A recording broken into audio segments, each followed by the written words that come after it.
But speaking to the Christian, I would just say be careful about drawing theological conclusions based on paranormal phenomena.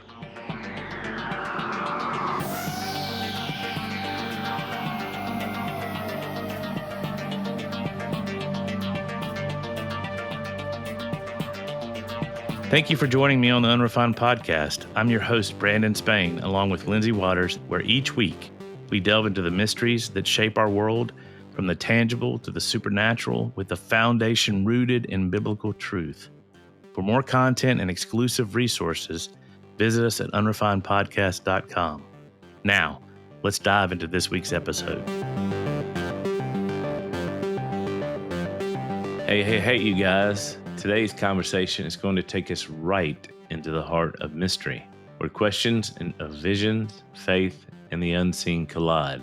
We're exploring what it really means when people claim to have seen the risen Christ, and how those experiences echo through history, theology, and even our present day. One of our guests just released a powerful new work examining those very claims, a book that doesn't shy away from the hard questions surrounding apparitions, encounters, and what they mean for the church. The other is a familiar voice to this podcast, a trusted friend whose insights always bring clarity and depth. We're excited to welcome the author of Seeing the Messiah, Dr. Jonathan Kendall, and returning guest, Matthew McGuire.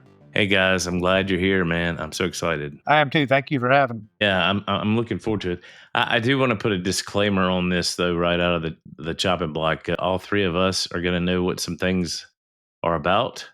There might be some times when Jonathan or even Matt, too, would ask you to define what you're talking about and kind of put it in more layman's terms, I guess, so to speak. This book was amazing. And it actually, I have Lacona's book in my queue to read it too. So, I mean, this topic was fascinating. Matt's really pulled me along with this whole parapsychology stuff, and I'm diving really deep into it. You know, its relation to spirituality and all that kind of stuff.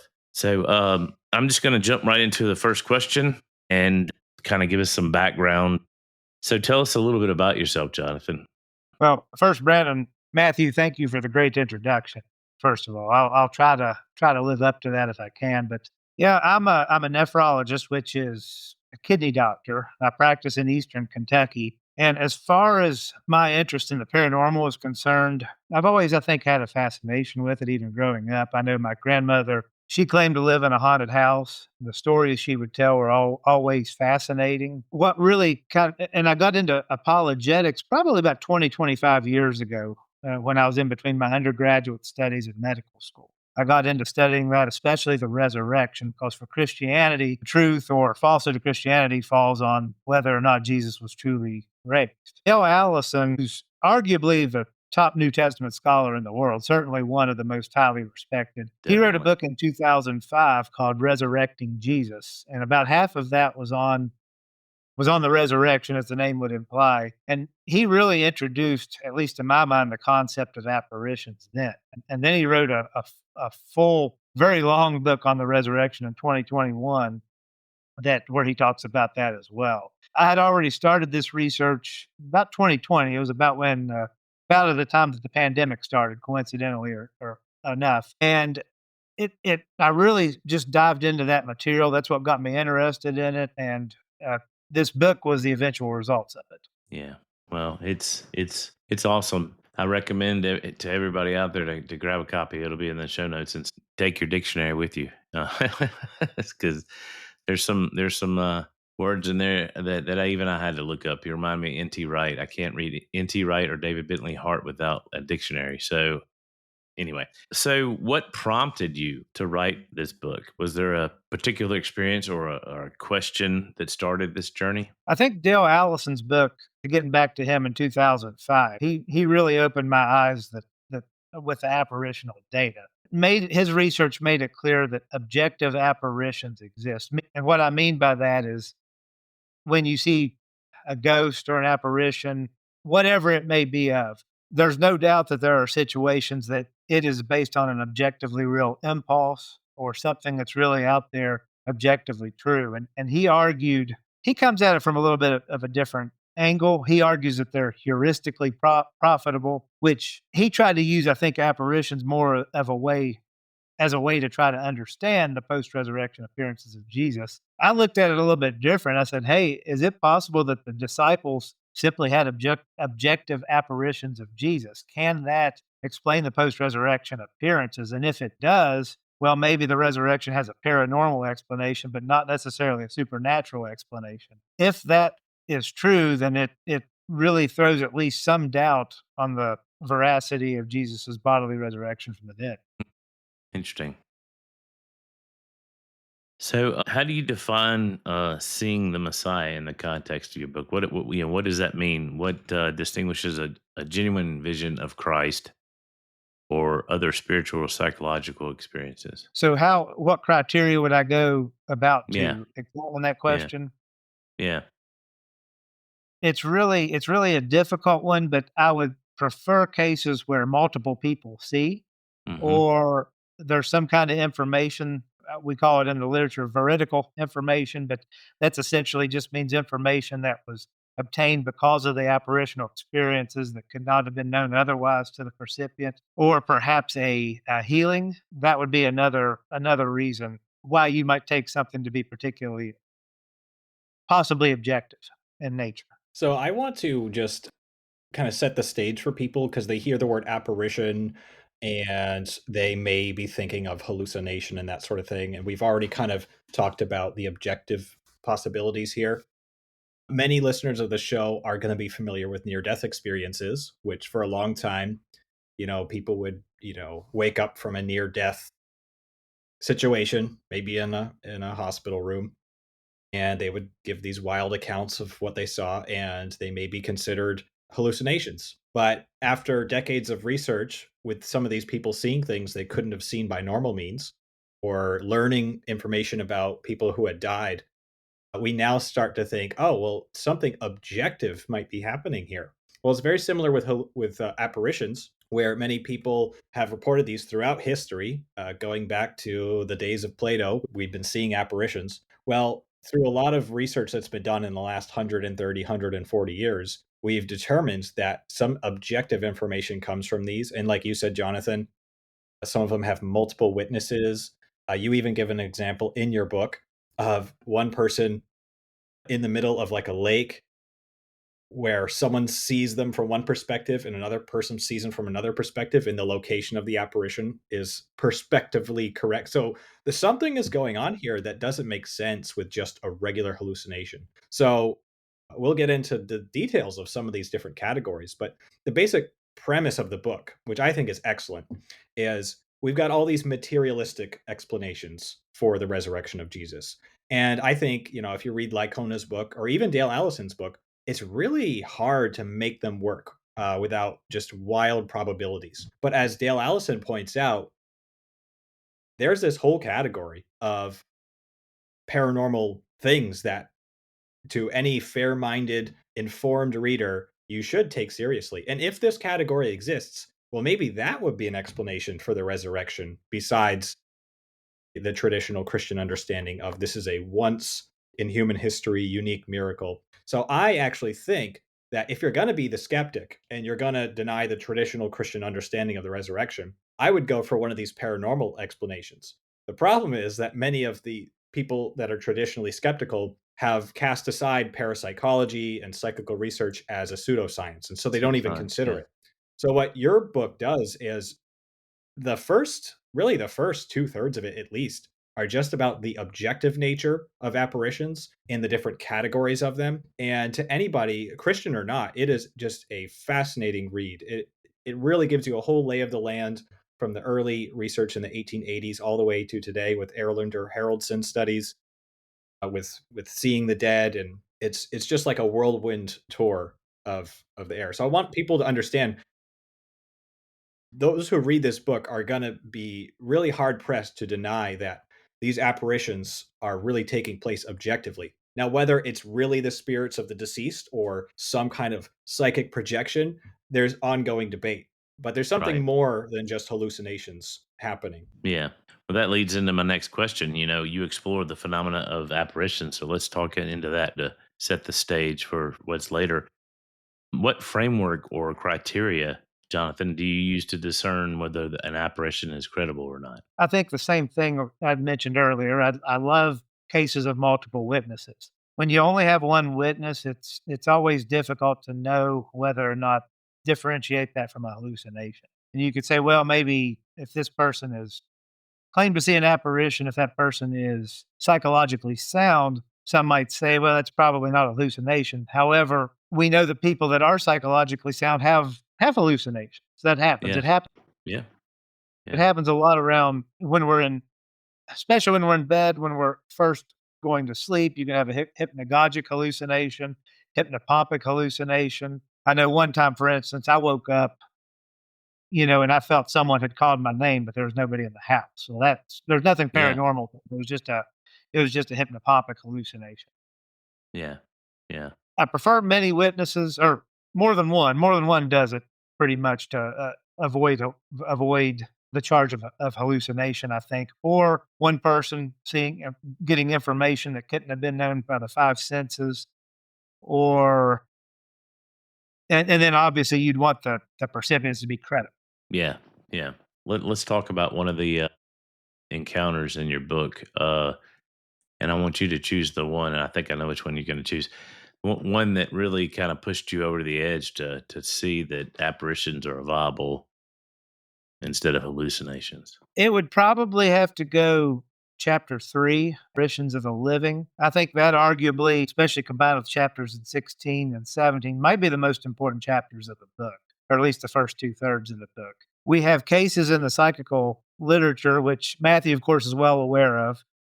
And it goes back a while. You have to go back to the 1880s, the Census of Hallucinations, Phantasms of the Living, some of the seminal works of the Society for Psychical Research. They actually tried deliberately to project apparitions to other people that were unaware that they were going to do that. And on at least 10 occasions, they were successful. So let's say you try to project an apparition of yourself or somebody else to me. I don't know about it. And let's say you're credible, and let's say I'm credible. And I wake up and I call you the next morning and say, hey, I woke up and saw your apparition there. That would be a heck of a coincidence if it happened to occur at the very night that you tried to send 1 mile away. I think that's very good objective evidence also that occurs. Yeah. I want to point out, in addition to people projecting their own apparitions, you have sort of this overlapping category called bilocation that you include in your book. So last night, I was just taking a class with Lloyd Auerbach at the Ryan Education Center. Well, you quote from his book where he accidentally bilocates. He's at this party, he's getting kind of bored, and he says most of his paranormal experiences seem to happen when he's bored. That seems to be his experience. And he has this visualization of being at his friend's house in a completely different area. And the next day, the friend recalls seeing him there. He bilocated, or he projected his apparition over there.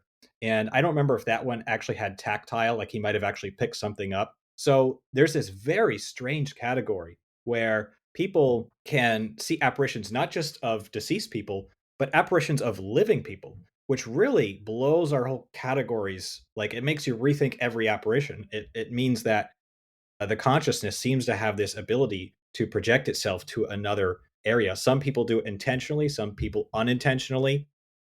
In your book, you talk about crisis apparitions. They seem to happen at these moments of intense emotion or violence, or leading up to that moment of death.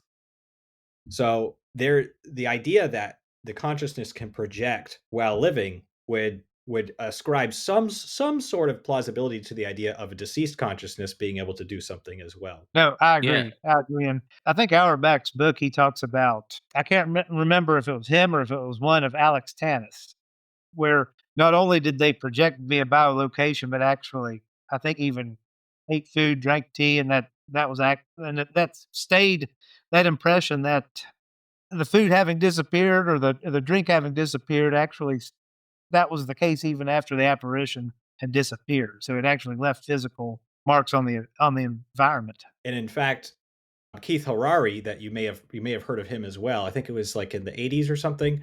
He did a bilocation experiment where he projected himself into a home to see if the two cats would recognize his presence. And they had like a control time where he wasn't projecting, and then a time where he was projecting. And the cats behaved as if he was there. So we've had some actual experimental work with this sort of thing. We have good reason to believe it's actually happening, not just anecdotal evidence. Yeah, and two, I want to bring this point up too. Is it dispel this myth that apparitions are always ghosts? I'm glad that you started with the apparitions of the living, because it's lumped in with ghosts and the dead and all that kind of stuff. And I think that's a good point to make, and definitely almost the viable proofs of this phenomena.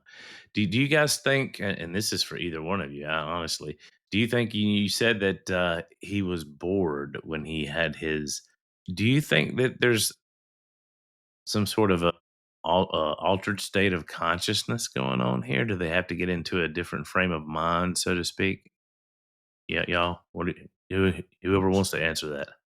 I'll go first. If that's okay, Okay. Matthew. Yeah, yeah. Yeah, I think was it Guy Leon Playfair? He called it adrenergia and cholinergia.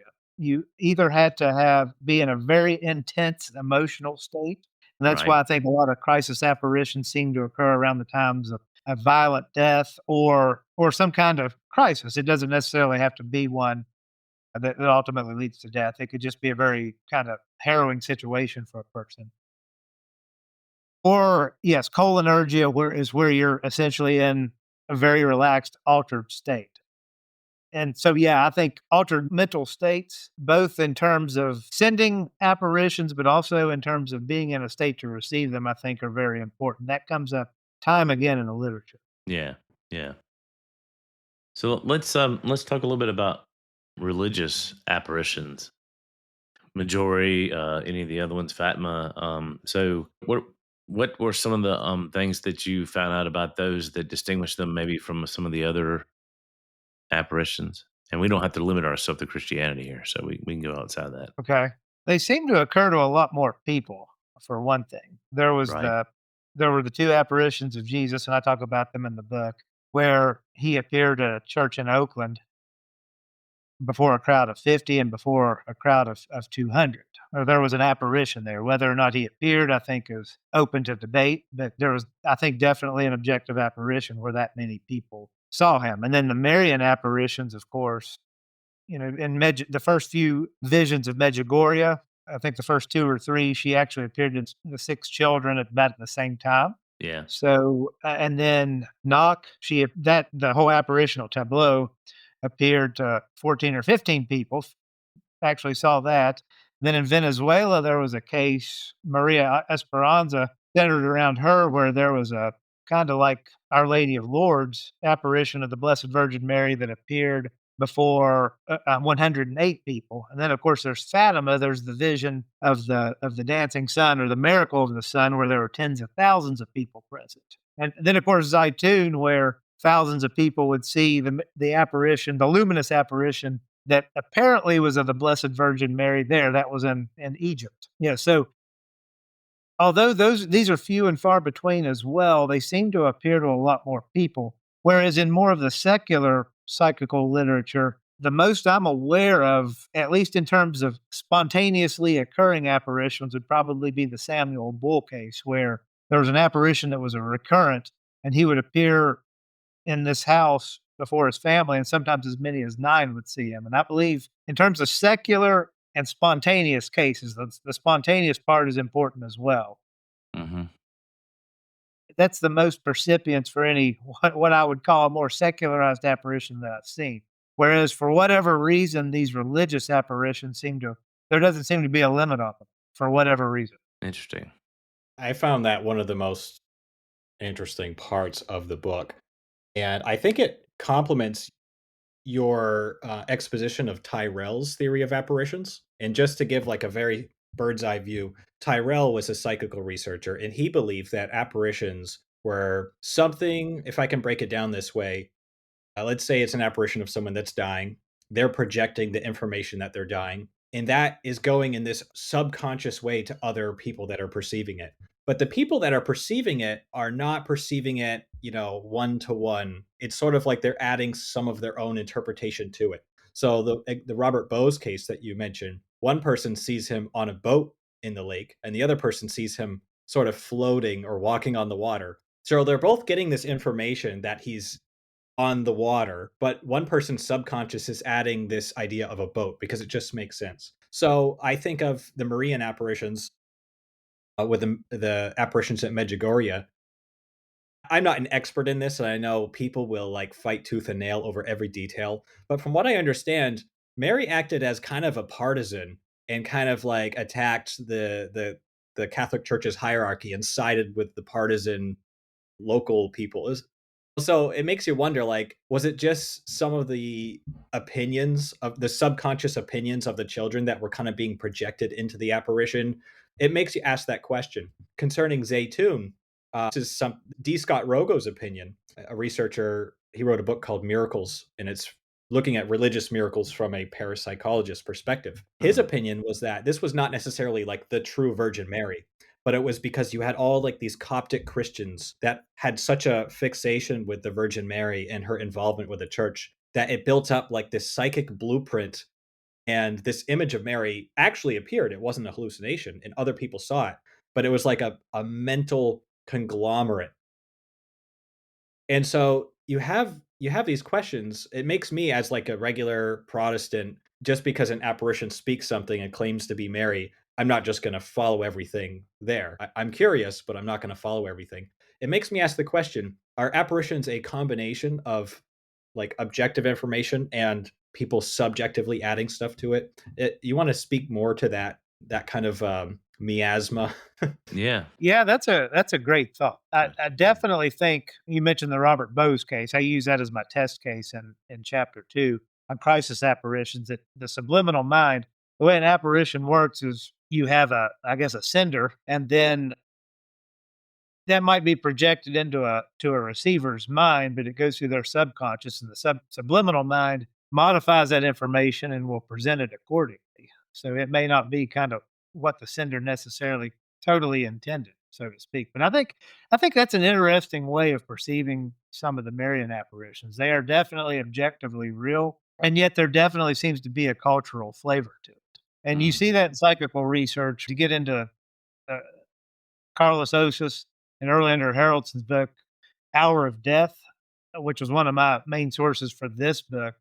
They talk about how in India, when Hindus, when they're on their deathbed, a common cultural phenomenon is this thing called Yamdoots. I hope I'm pronouncing that correctly. Yamdootz. And these are messengers of Yamaraj, which is the god of death. And it's common for them to see in various forms one of these Yamdoots coming to collect them to take them into the afterlife. And there could be really little doubt that some of these are objectively real, but you don't hear about that necessarily in the West. It does seem there does definitely seem to be a cultural imprint on what is otherwise an objective phenomenon.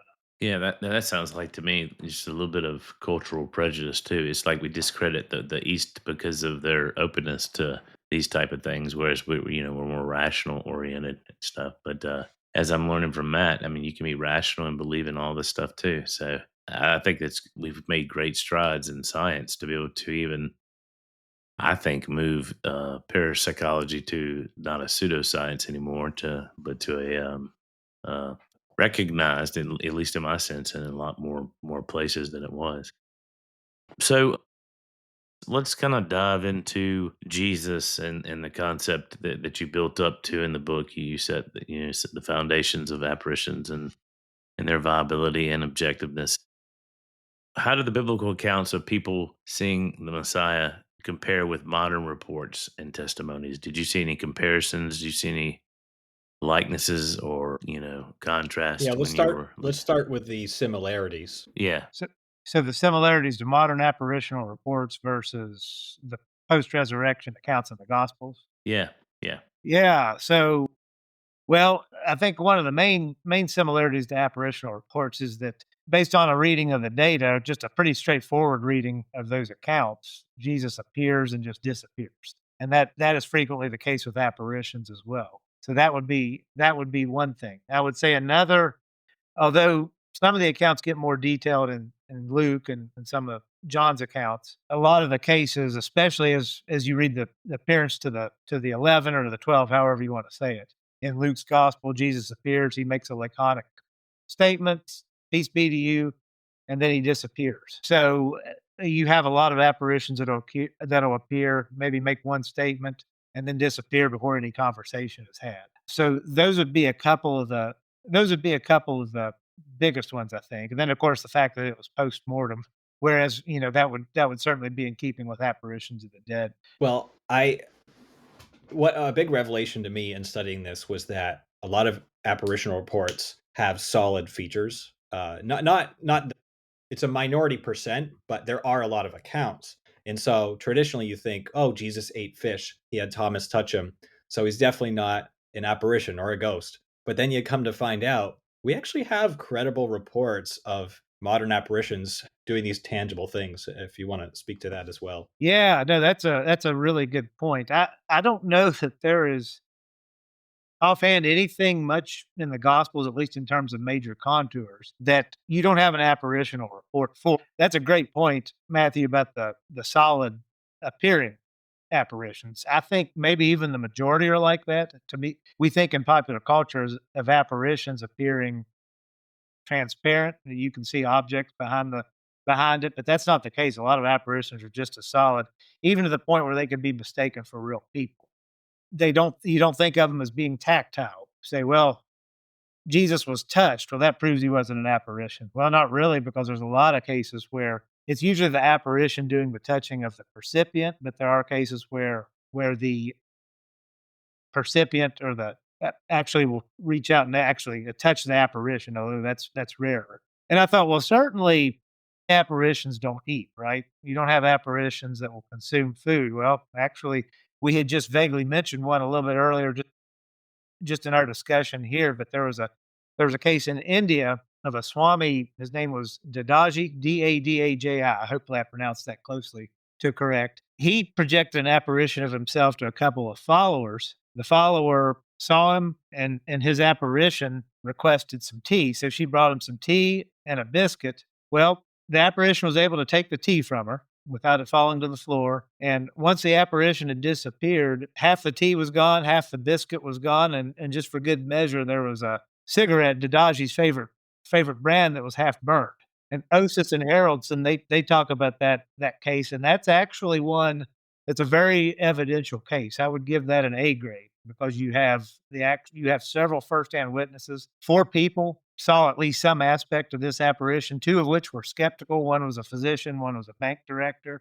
Yeah, so there's just no reasonable doubt that happened. And so, yes, in rare occasions, apparitions do apparently consume food. Well, let me ask you this. I made a note to ask you. Are the eating episodes primarily with apparitions of the dead or the living or both? The only ones I can recall offhand in terms of ones that have been studied recently are apparitions of the living, because the Dadaji case, that was a case of apparent bilocation, where he projected an apparition of himself, and he was somewhere else at the time, a different city. Yeah, and then the other case, like the Alex Tanis, Lloyd Auerbach cases, they were both obviously apparitions of the living. I'm not familiar with an apparition of the dead eating food. Interesting. I wonder too, Jonathan, as I was just rolling through what you were saying, I wonder if there's a possibility of the whole myth or belief in doppelgangers could have something to do with this bilocation apparition. There's a lady in France, and I can't remember her name right offhand, who was a school teacher, and she kept getting fired, and the kids would see her in 2 places at once. And have you heard of that case? You say she kept getting fired? Yeah, yeah, because it would freak the kids out, and this was like the 1800s sometime.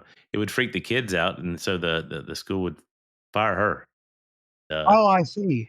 Yeah, Well yeah. Yeah, you have cases. I think it happens probably all the time, and it's mostly not deliberately. In her yeah, case, it probably wasn't deliberately that you no, project an apparition of yourself. It may take a I think certain people have different sensitivities to it. So it yeah. I might was gonna ask you have that. someone that has what we call high transliminality, that they're sensitive to the paranormal. But that strikes me. You take Norway and then Iceland, and Erlander Haraldson talks about this. There's the phenomenon of the phylgia, Phylgja, I think is how it's spelled, where people, when they are going somewhere, they have an intention. Okay, I'm going to go I'm going to go down to the local store here, and you got it in your mind. And then someone actually sees an apparition coming. It may not be one of the actual agent projecting it, but it might be someone else. I present an example of the book of a man that actually projected a vision of his mother that an outside percipient saw. Wow. So yeah, but you would think most of the time it would be an apparition resembling itself, since Yeah. that's what tends to be the case. So yeah, and I think according to Haraldson, about one in every six people in Iceland have experienced one of those phylgia at one time or another. So yeah, I definitely think that probably happens Yeah. actually a lot. Yeah. Which brings some of mine and Matt's discussions about governmental use of a lot of the parapsychology. I mean, that could be a incredible, not just remote viewing, but even that to by location to for different operations or in the military. So I'm sure there's a lot of stuff the government has it going on that we don't know about as far as that, and that's Well, fascinating to me. and we know for sure that the government's looked at remote viewing. Was it Hal Yeah, Puthoff and Russell Targ? yeah, They've got a book about that. And I suspect they're into some stuff that we don't know about. I suspect that they already embrace that this is actually real, and we're just trying to understand the physics of it better. yeah. The physics of it, interesting. That's fascinating. All right, we looked at the similarities in the Bible. What about the differences, the contrast? One difference that I noticed, and this might almost be a trivial one, but Jesus does appear. I believe it was in Luke's gospel, but I know that in the post resurrection accounts, he definitely invites the disciples to touch him. I don't know of an apparitional case that does that.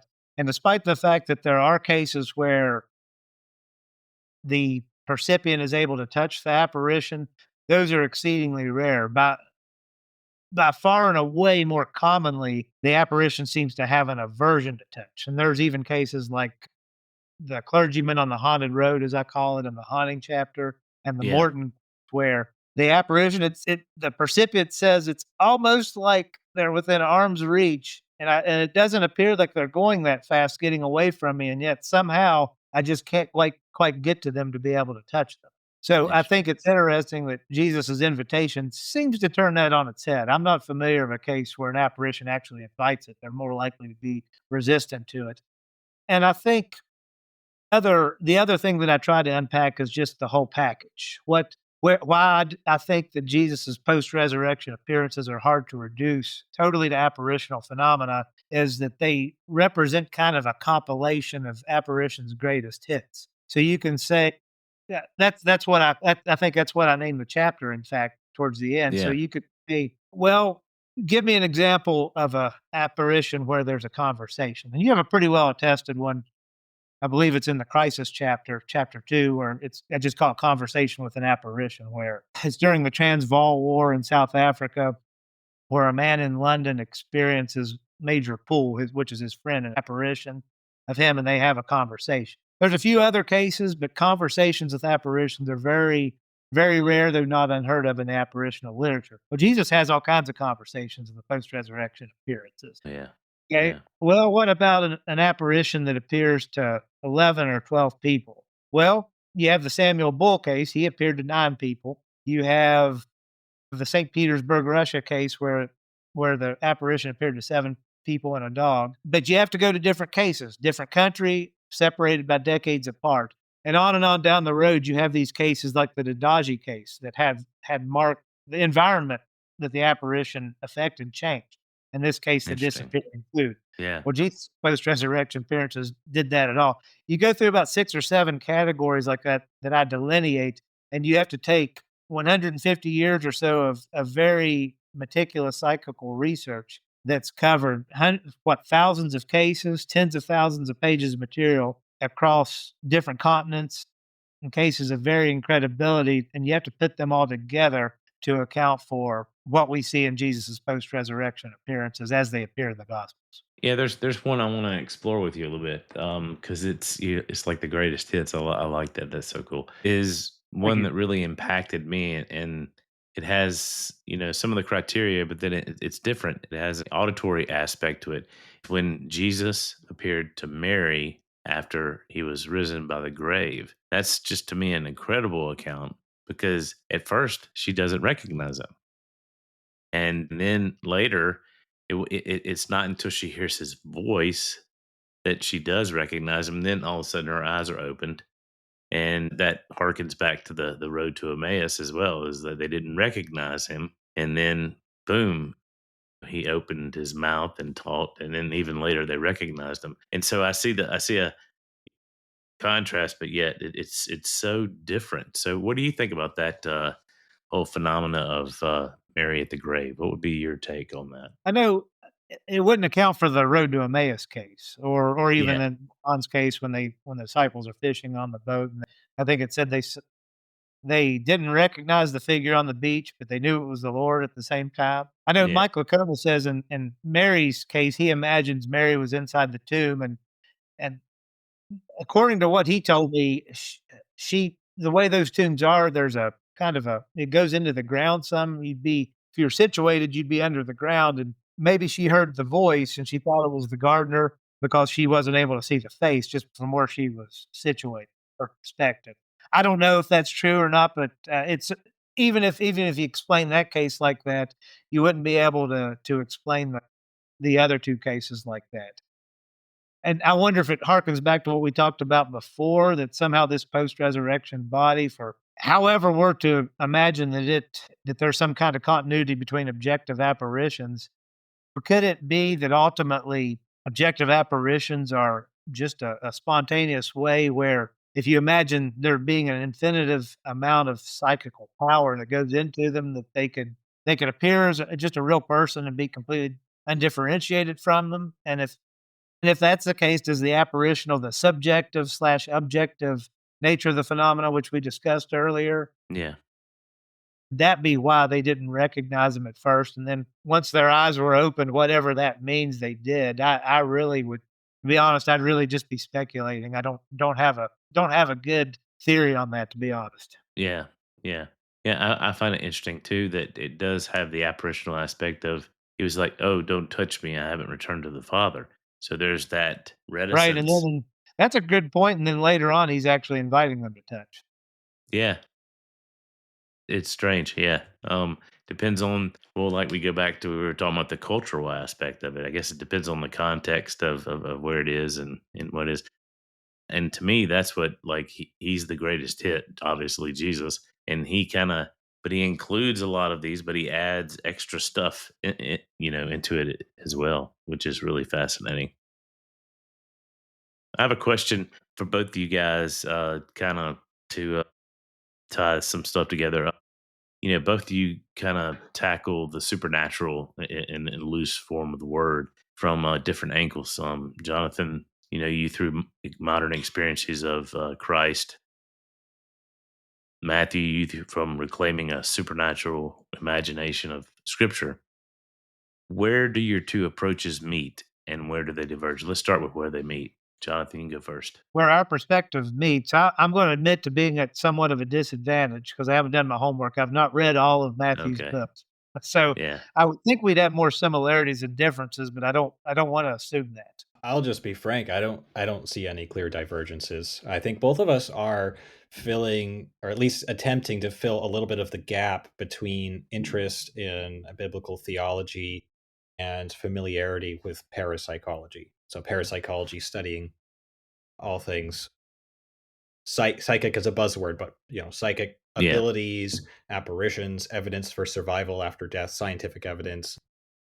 I don't think those two worlds meet nearly enough. So both of us are just trying to fill that gap a little bit. I think I agree. Yeah. Well, I mean, originally several hundred years ago, theology was the queen of sciences. So, I mean, it was all lumped into one thing, and science was science, and it was not pitted against each other as it's been nowadays. Too much, I think, in a lot of ways.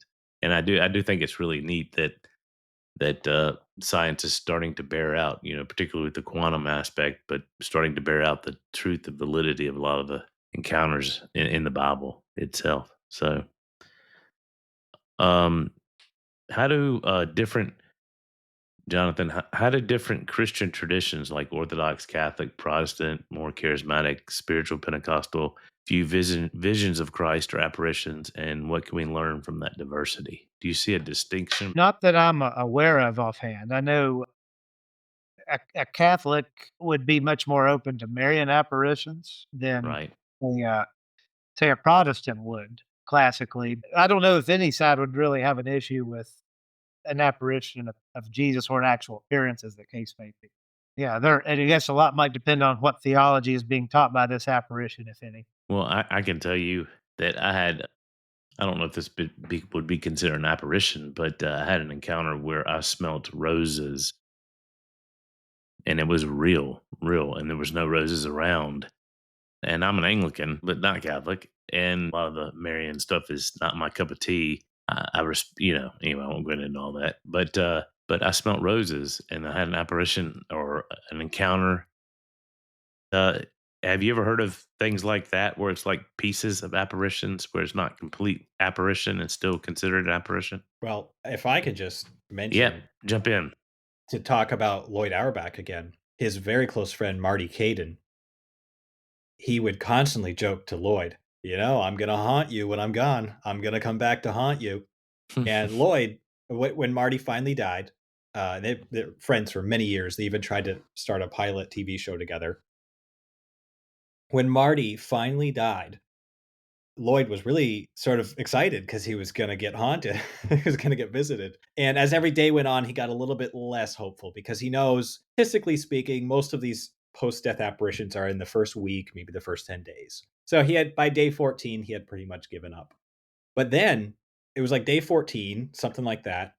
He's in his car and he smells this very distinct cigar smoke, a very peculiar smell. And it's the exact brand of cigar that Marty would always smoke. And if I recall right, Auerbach didn't even smoke himself.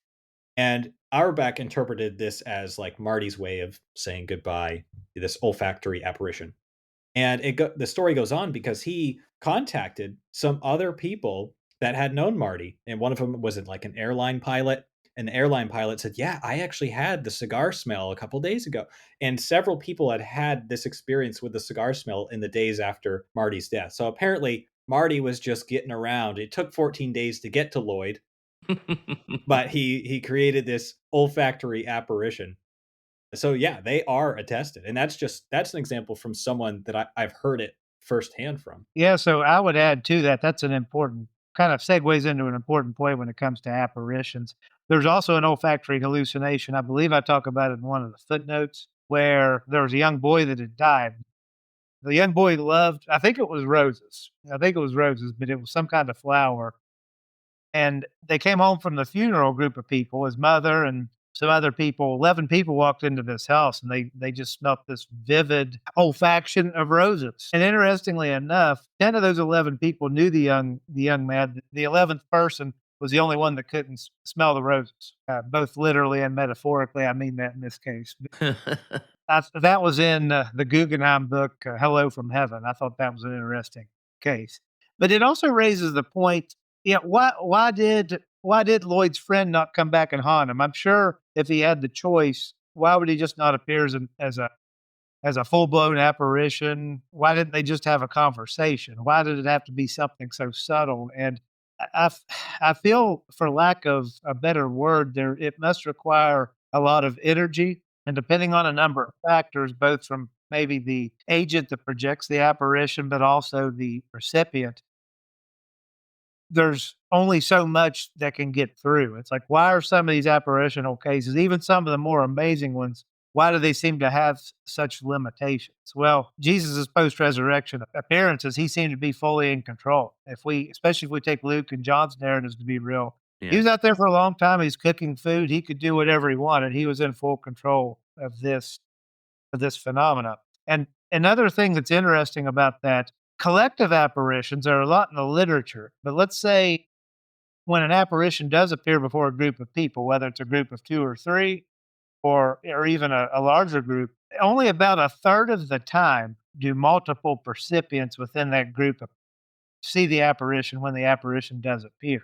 Now, you take seances where people come around a very sensitive individual, the medium, and they're there, and a lot of times there are a number of cases. I think I allude to 3 where 20, or I think in one case 55 people saw the apparition. Well, what's the difference between an apparition that materializes at a seance and then some of these other apparitions that you read about in the general literature? And at a seance, it's more of a facilitated or a deliberate apparition. You got a lot of people coming together for the same purpose. Expectation is there, and they go into what I would argue is an altered state of consciousness. It's usually dark. They're all of one mind, and they're surrounding a medium, someone that presumably has some kind of a gift that also goes into this altered mental status. And that's where you see these things. So it seems like the more energy that is directed into these situations, the more powerful the apparition is going to be, if that makes sense. Yeah, that's fascinating.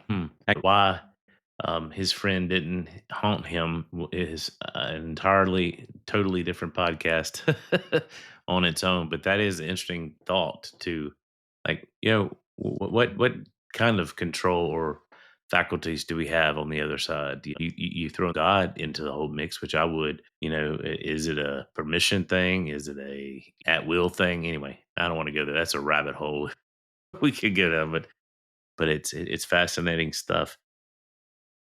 Jonathan, I'd like to dive a little bit into contrasting what your book would, because I'm not familiar. I haven't read the Dale Allison book, that particular book. So contrast those two schools of thought here for our audience, if you don't mind. And can I just set the stage Yeah. for this question a little bit?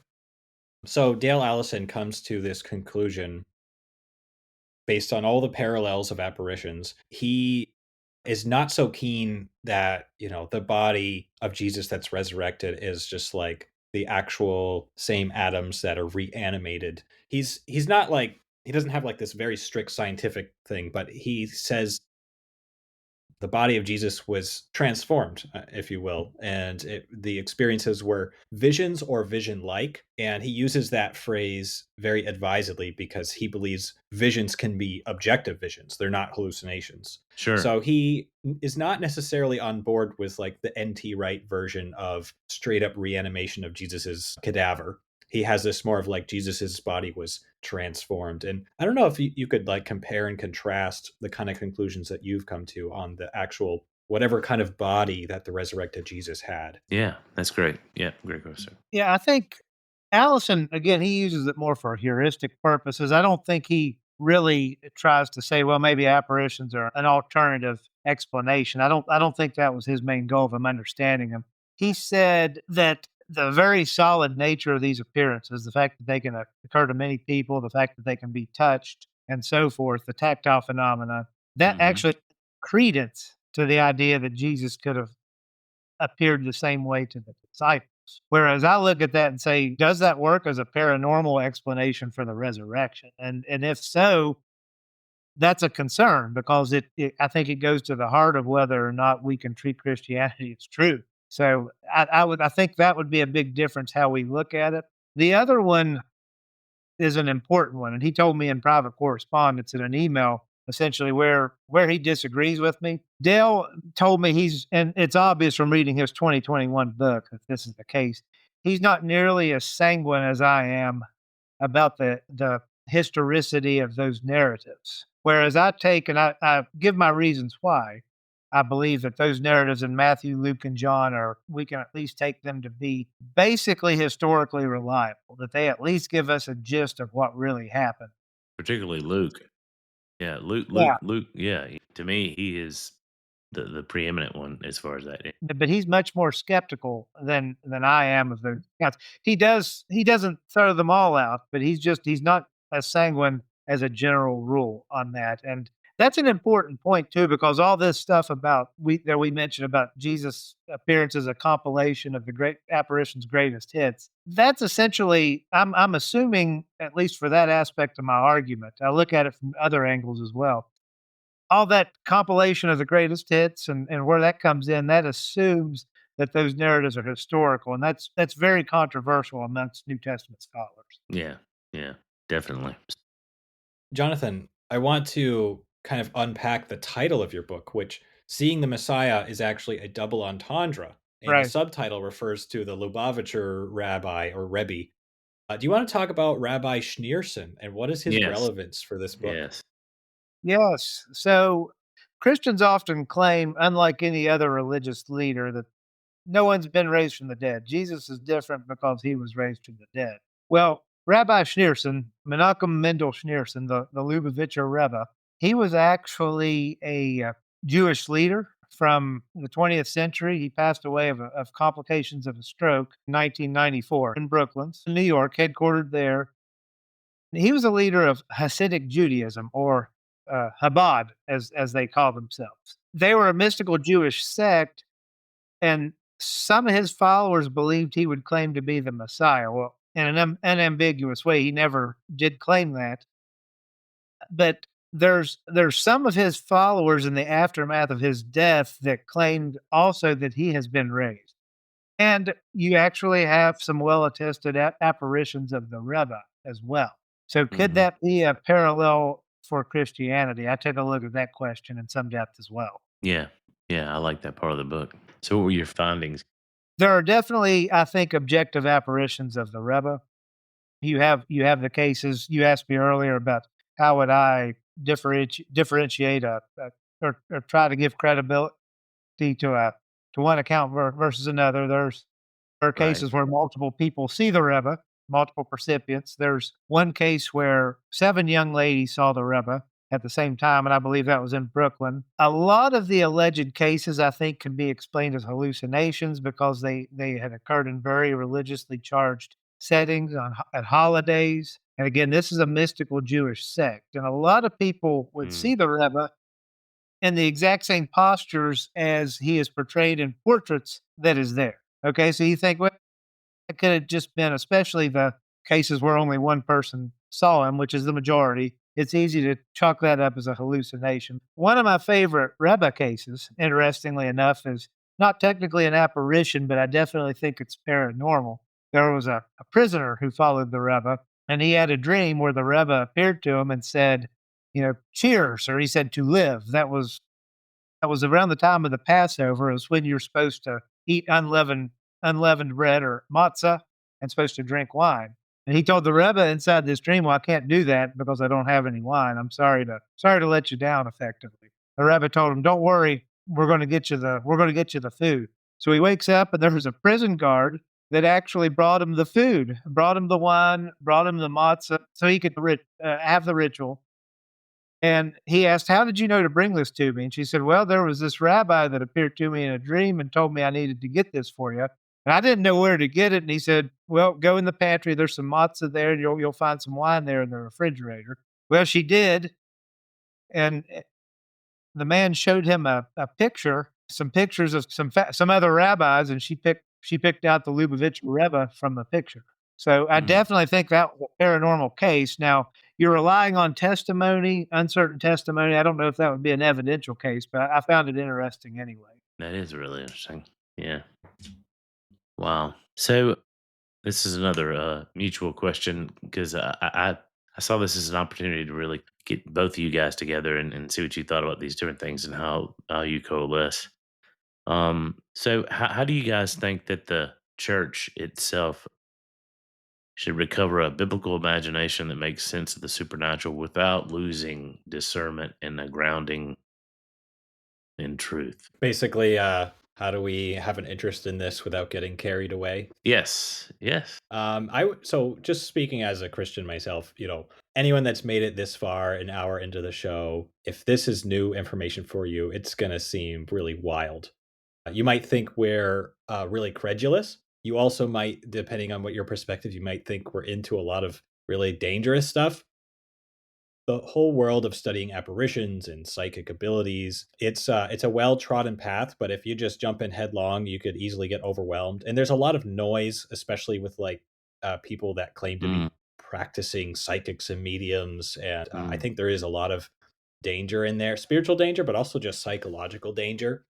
Getting yourself open to that. I would just say, you know, keep keep close to the scriptures, keep close to spiritual community, a dedicated prayer life, and read scientific literature, read objective reports, and just understand this world that God's created. There's a lot more to it than just atoms bouncing around. There's something, especially something about consciousness.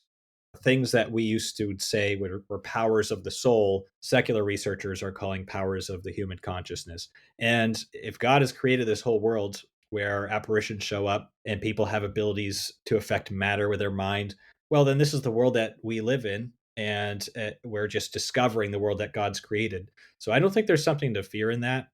Just take it slow. Like I was telling my son as he was doing his math and doing uh, discovering all the factorials to these giant numbers so he could simplify the equations. I said, just slow down. You're going way too fast, getting confused. So just something you can approach slowly. Reading Jonathan's book is a great approach. It's a great introduction to the whole topic. That's just sort of my opinion. So, yeah, I think that's an excellent point. I had a friend of mine who told me this is an interesting book. It's an interesting contribution, but I think there's going to be a lot of doubt. And I didn't know what he meant by that. So when this was done on an email, so whenever I talked to him live, I asked, what did you mean by that exactly? And he said the same thing. He said mature readers essentially might be tempted to go into this, paranormal occult world. And I hadn't really thought about that. I think being well grounded, as Matthew said, is very important. The Bible clearly prohibits trying to contact the dead.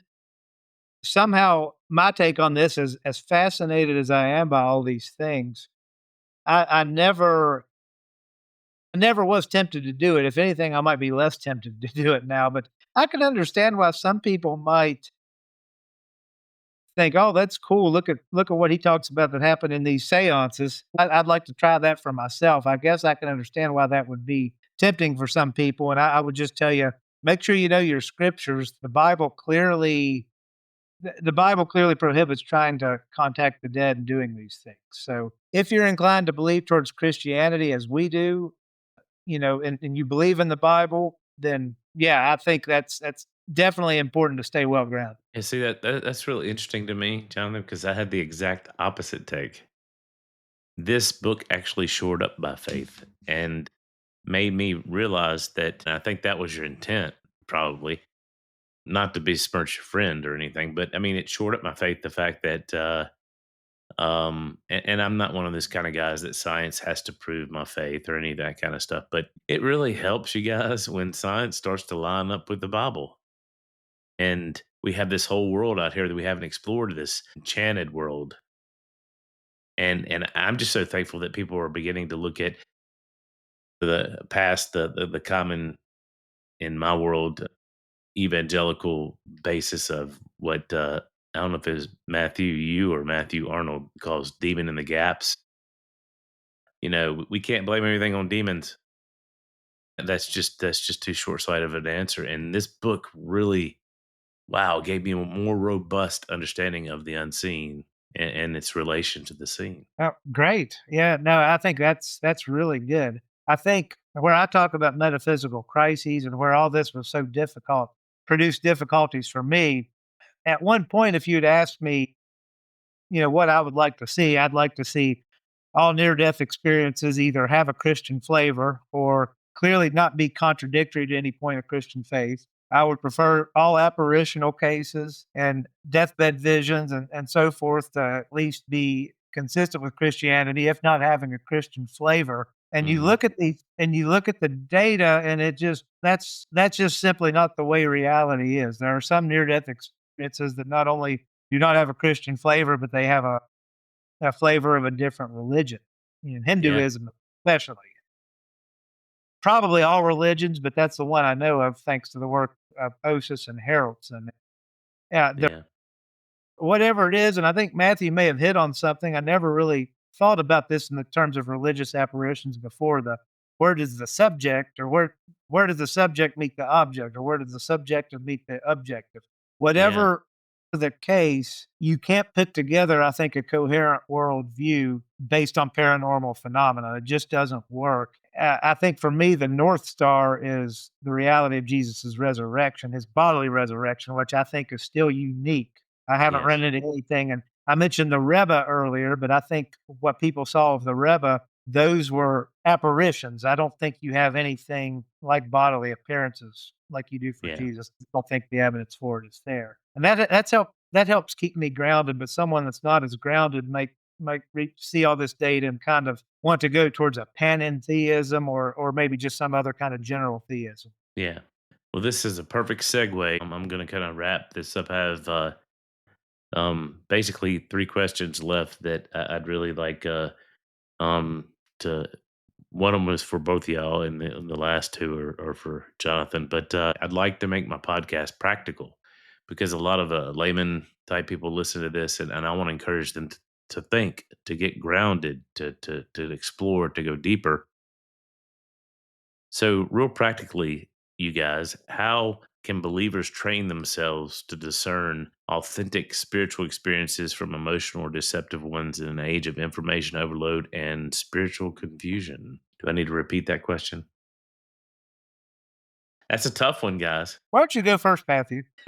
Well, I do think this is a good question, and the difficulty in answering it shows why it's a good question. We have just a lot of spiritual rediscovery going on in the last 20 or so years, especially the last 15 or so years, with the New Age 2.0, people really coming to grips with things like near death experiences and just the popularity of a show like the telepathy tapes, which was just number one on the charts in the last year.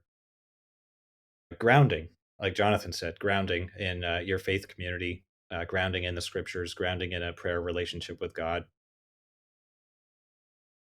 We want to have like a pat answer. Like, I want to go to gotquestions.org and find out if X is good or True. X is bad. Or Yeah. I want to go to carm.org.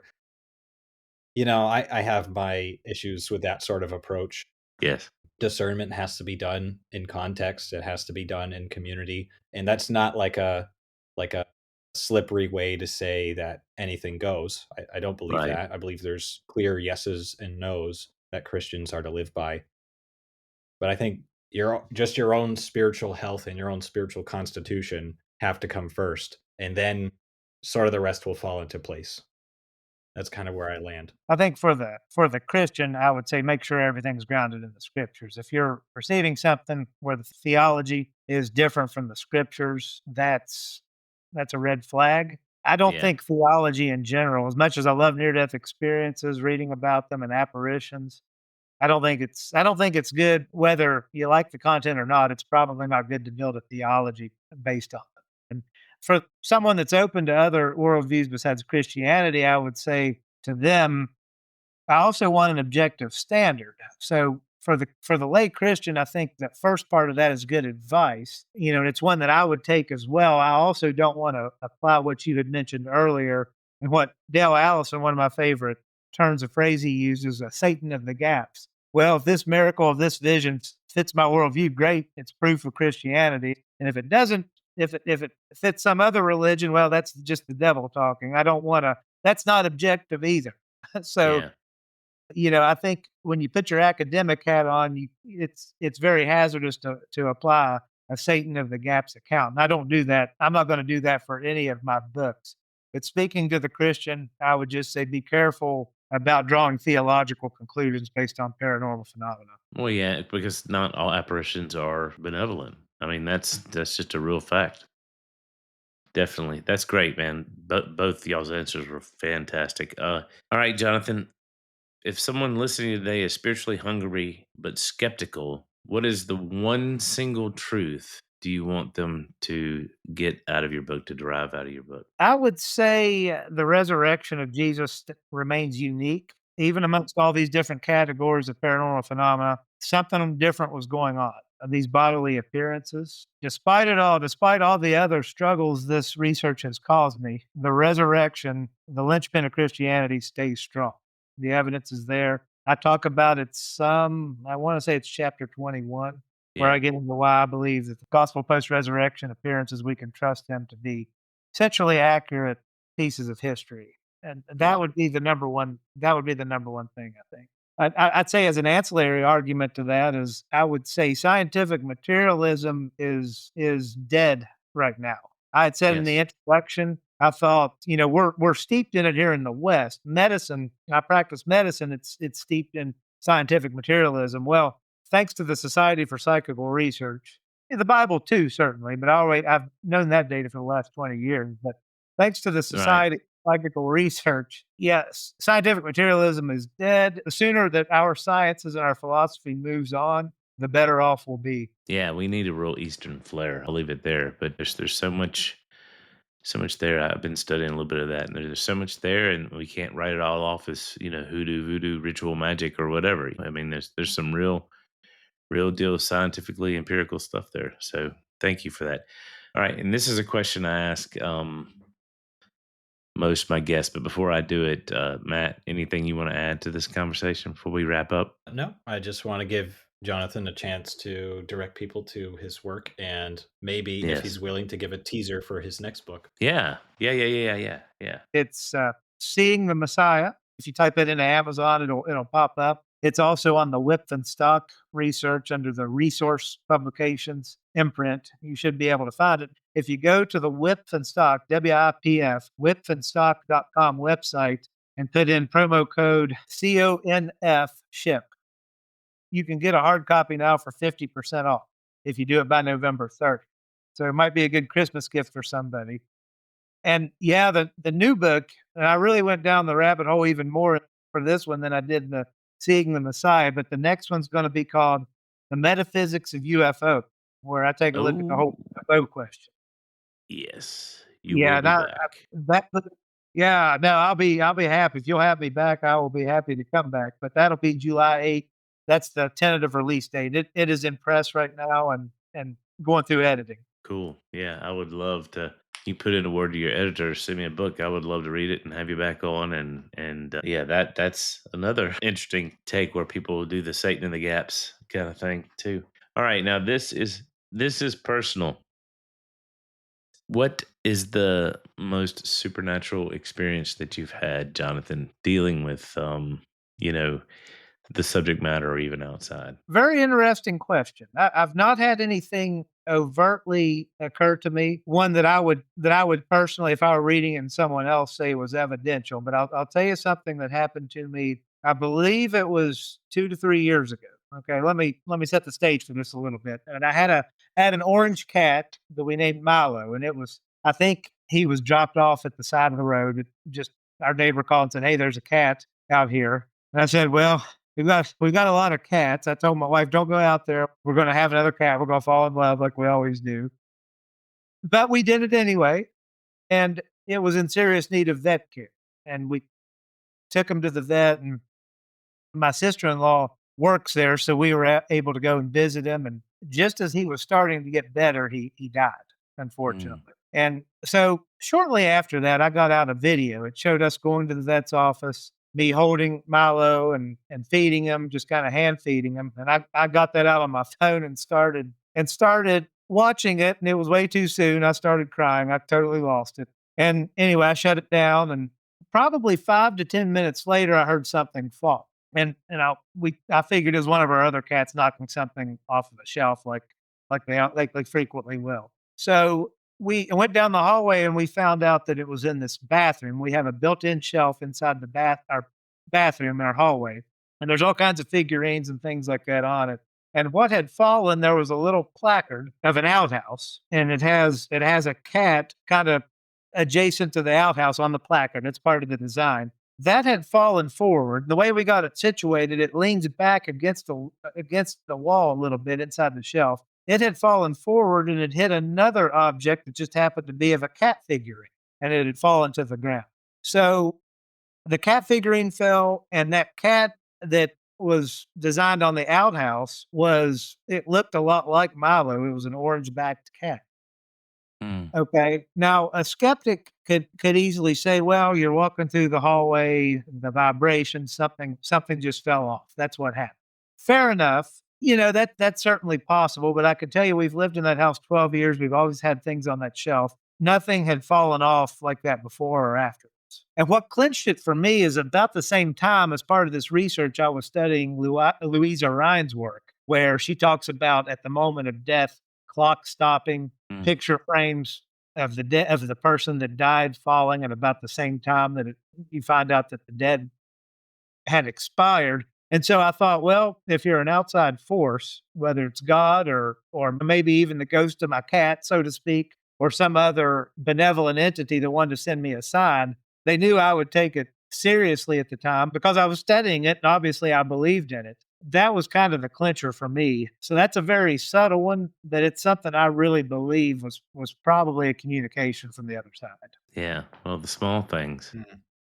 And for the audience out there, Jonathan is like we are. Is an animal lover, dogs and cats, and they're part of our family. I totally understand how you feel. You just love them so much. But wow, that's an amazing story. I mean, Thank you. I don't think it's minuscule at all. Definitely Yeah, not. if you don't mind, if you have a minute, I'll share one other one Go for ahead. you. Yeah. It didn't happen to me, but it happened to my sister-in-law. Whenever we're out of town, our sister-in-law will commonly come and cat and dog sit for us. She was outside, it was late at night, and this only happened 6 months ago, and she saw this cylindrical, kind of lidded object up above a hillside behind our house, probably about maybe 100 feet above the tree line, just kind of floating, completely noiseless, seemed to have its own bluish white luminosity that went across the length of our house, across this tree line, and just disappeared. Basically a UFO. And she's not the kind of person that's got flights of fancy. And she's very aware of astronomical phenomena. When there's meteor showers, she likes to go out and see them, things like that. So she's not a person that's likely to mistake some kind of real object for something else. And she said it spooked her enough to where she stayed out there for about another 20 minutes to make sure that there wasn't some kind of otherworldly creatures emerged from the tree line up at the top of the hill. So we happened to be in New York City at the time. My wife and I did, but that was only 6 months ago. And I found that very interesting in light of the fact that I've been researching UFOs lately. Yeah, that is interesting. Were you doing the research at the time? I wonder. Oh, yeah. Yeah. Yeah, I've been doing it since about 2022. In fact, the reason that book came out so quick, or is coming out so quickly in relation to this one, is I was going to include them all in the same book, and then all the information, then I realized, well, the UFO stuff really is at best tangential to the apparitional stuff. Man, I can't wait to hear your take on that. That's gonna be fascinating. So excellent. Well, I'll make sure you get a copy, and I'll be glad to come back on. Yeah, absolutely. Yep, we'd love to have you back. So, well, thank you so much for both you guys, man. I appreciate coming on the show. Check out his book, Seeing the Messiah. And the promo code will be in the show notes and anything else. And I'm also on X, J Kendall MD, at J Kendall MD. Okay, cool. All right. Well, thank you so much, man. Thank you both very much. I appreciate you having me on. It was great. Thank you.